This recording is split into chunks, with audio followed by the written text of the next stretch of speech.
Donc, comme vous le savez, la formation en pointe 2.0 vient d'arriver sur le jeu, mais attention, c'est un piège. OK? Donc, on va en parler justement dans cette vidéo, mais avant ça, guys, je vois que vous êtes beaucoup à ne pas être abonnés à la chaîne. On est bientôt aux 1000 abonnés sur la chaîne. Fait que, guys, s'il vous plaît, si ce n'est pas déjà fait, abonnez-vous, c'est complètement gratuit et moi, ça me soutient énormément. Donc, guys, mais pourquoi est-ce que c'est un piège? Eh bien, je vais vous expliquer ça dans cette vidéo. C'est sûr que là, il y a une petite nuance par rapport à ça, parce que si on parle au niveau des archers, non, ce n'est pas un piège. Littéralement, c'est un méga upgrade pour littéralement tout le monde. Ok, même moi, vous voyez que j'ai déjà converti toutes mes attirails et j'ai utilisé aussi beaucoup de pierres de transmutation en live aujourd'hui. Fait que, de mon côté, ça a été un très gros upgrade. OK? Mais pourquoi est-ce que c'est mieux pour les archers que pour la cavalerie et l'infanterie? Eh bien, si on vient voir ici dans l'instrument, il y a les deux inscriptions. En fait, l'inscription spéciale et l'inscription rare sont littéralement faits pour QSH. OK? Pourquoi? Eh bien, tout simplement, si on lit rapidement au niveau de l'inscription légendaire, la troupe du porteur gagne un boost de dégâts de compétences infligés de 7% tous les 300 points de rage que possède le porteur. OK? Tous les 300 points de rage. Ça veut dire que si QSH a 1000 rages pendant je ne sais pas combien de secondes, eh bien là, ça fait 3 fois. OK? Déjà là, on a 3 procs de 300 parce que ça donne 900. OK? Sa troupe inflige 1% de dégâts en plus et subit 1% de dégâts en moins jusqu'à 5% plus ou moins. OK? Donc, ce qui veut dire que QSH, comme on le sait, il peut être souvent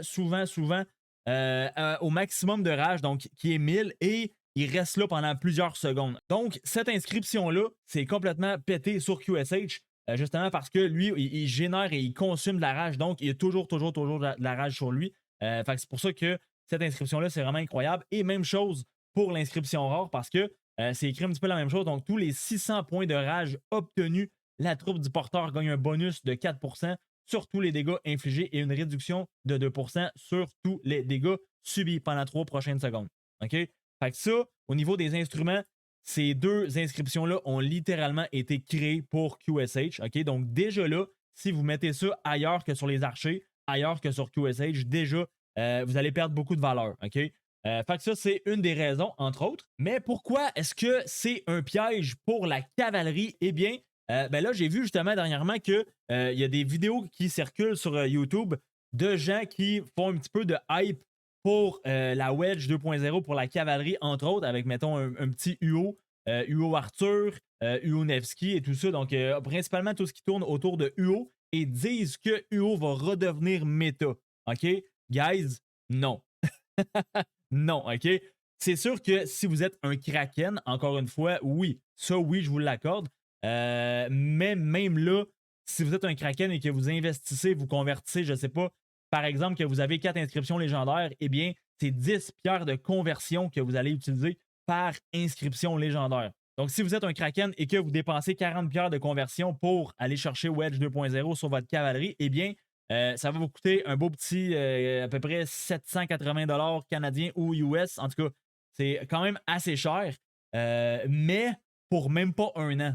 Pourquoi je vous dis ça? C'est parce que si je vous montre rapidement la petite image juste ici, en fait, ça, c'est un des questions-réponses qu'on a eu récemment, en fait, dans les derniers mois, avec les développeurs, disant que à partir de mai 2026, Lilith allait sortir 3 nouvelles formations qui vont être concentrées sur les dégâts de compétences, les dégâts de conclusion et les dégâts de combo. OK? Mais après ça, ils disent qu'ils ont planifié d'ajouter une formation pour chacune de ces types de dégâts-là à tous les 18 mois. OK? Pourquoi que c'est important cette image-là? Eh bien, tout simplement parce que Delta est arrivé sur le jeu dans le mois de janvier à peu près 2025. OK? Et si on calcule à partir de là, 18 mois de janvier 2025, on arrive à peu près à juillet-août de 2026. OK? Donc, guys, on parle à peu près d'un 4 mois encore. Là, OK? Dans 4 mois, normalement, Delta 2 va sortir. OK? Fait que je vous pose la question, guys, est-ce que ça vaut la peine d'aller utiliser vos pierres de conversion pour seulement 4 mois, sachant que Delta 2 va être mieux que Delta 1, évidemment, sinon il ne la sortirait pas. Honnêtement, non. Même pour les Kraken, OK, oui, pour les Kraken, bon, 800$ pour 4 mois, c'est des pinottes, hein, vous faites ça à tous les jours, on le sait, OK?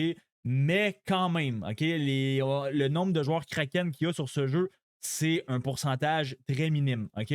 Si vous êtes mid-spender, déjà, ne faites pas une conversion de Wedge 2.0 pour la cavalerie, et encore moins si vous êtes low spender et free-to-play. Parce que Delta 2, je vous le dis, guys, ça va déjà être mieux que Wedge 2.0, OK? Pourquoi? Parce que justement, là, on va rentrer un petit peu dans mes prédictions. Donc, en fait, là, ce qui est arrivé, c'est que formation en point 1 donnait littéralement 5% de dégâts de compétences. OK? Ensuite, on a eu Delta et dégâts de conclusion, donc formation en tenaille qui donne les deux 10% de dégâts. Et là, pour que justement Wedge 2.0 soit plus intéressante que ces deux-là, il était obligé de donner un bonus plus que 10%. Donc, c'est pour ça qu'on a un 12%. OK, donc déjà là, c'est une petite coche au-dessus des deux autres. Mais là, ce qui arrive, guys, c'est que Delta 2 et ensuite de ça, ça va être Pincer 2 qui vont sortir. Et ma prédiction, c'est qu'ils vont la mettre exactement à 12% aussi. OK?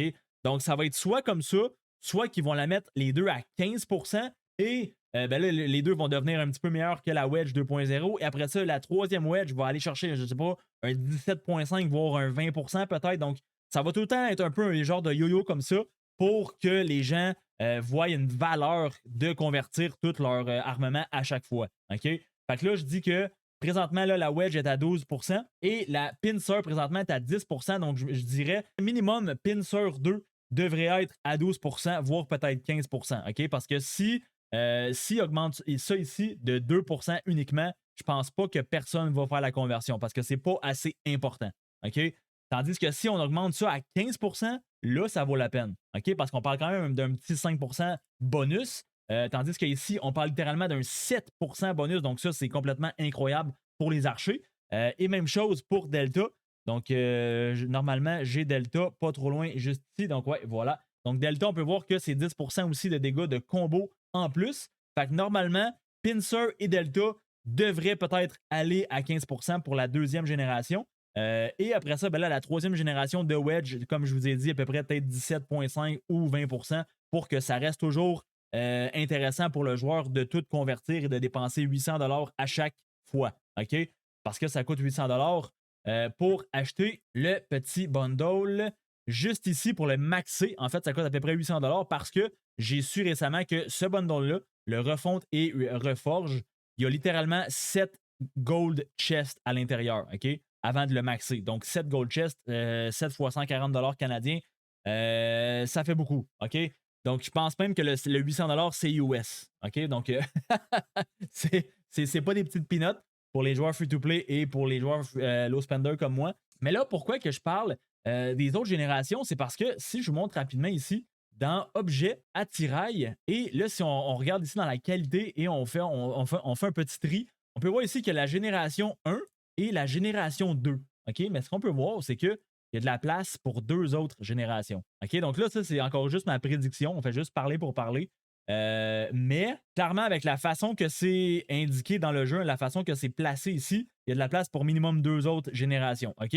Donc, si on se dit que ça va aller jusqu'à génération 4, mettons qu'on va regarder Wedge. Bon, déjà, génération 2, on parle de 12%.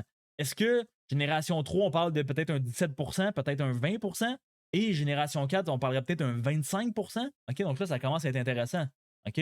Même chose pour Pincer et Delta. Donc là, génération 2, on parlerait de 15%. Donc finalement, on monte de 5% à chaque génération. OK? Je pense que ça, c'est la façon simple de voir les choses.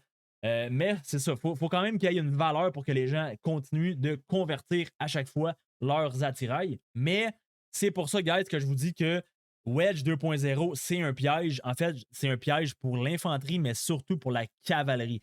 Parce que, comme je vous ai dit, guys, Delta 2.0 arrive d'ici 4 mois environ. OK? Donc, d'ici septembre, normalement, 2026, on devrait avoir Delta 2.0 sur le jeu. Fait que, guys, n'utilisez pas vos pierres de conversion autres que sur les archers parce que ça n'en vaut pas la peine. OK? Sauf, encore une fois, si vous êtes un Kraken. C'est vraiment la seule exception à la règle. Fait que, guys, j'espère que cette vidéo vous a plu. J'espère que je vous ai peut-être évité de faire une petite erreur parce que UO ne redeviendra pas méta grâce à ça. Oui, c'est fort. Oui, ça peut peut-être gagner un duel 1v1 contre l'infanterie, contre Sundy Prime, mais en ball, guys, en open field, ça fera rien pour UO. OK? Je vous le dis tout de suite, guys. Ne faites pas cette erreur-là. OK? Vous allez me remercier. Donc, guys, si vous avez aimé cette vidéo-là, faites juste un petit like, abonnez-vous à la chaîne et puis nous, on se retrouve pour une prochaine vidéo. Peace!